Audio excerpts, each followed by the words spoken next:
सहकार पणन आणि वस्त्रोद्योग विभाग, वस्त्रोद्योग आयुक्तालय नागपूर, प्रादेशिक उपायुक्त वस्त्रोद्योग सोलापूर यांच्या संयुक्त विद्यमानं विभागीय हातमाग कापड स्पर्धा कार्यक्रम जिल्हा यंत्रमाग धारक संघ अक्कलकोट रोड MIDC सोलापूर येथे आयोजित करण्यात आलेला होता आणि तो संपन्न झालाय. विभागीय हातमाग कापड स्पर्धेसाठी 63 विणकरांनी सहभाग घेऊन परंपरागत आणि अपरंपरागत वाण सादर केलं. राज्यातल्या या व्यवसायातील हातमाग विणकरांना प्रोत्साहन देण्यासाठी या कार्यक्रमाचं आयोजन करण्यात आलं होतं.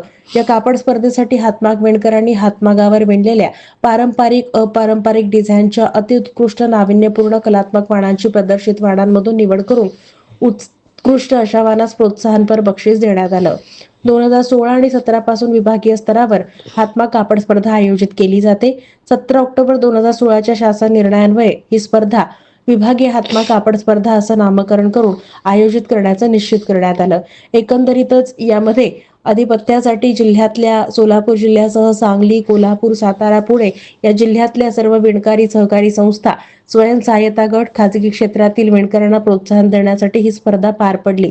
विभागीय हातमाग कापड स्पर्धा समितीमध्ये विभागीय आयुक्त महसूल पुणे अध्यक्ष असून जिल्हा माहिती अधिकारी संचालक विणकर सेवा केंद्र मुंबई सहाय्यक आयुक्त हे सदस्य असून प्रादेशिक उपायुक्त वस्त्रोद्योग सोलापूर आहेत. या विभागीय कापड स्पर्धांचं आयोजन तहसीलदार सोलापूर श्रीमती शिल्पा ओसवाल यांच्या अध्यक्षतेखाली करण्यात आलेलं होतं.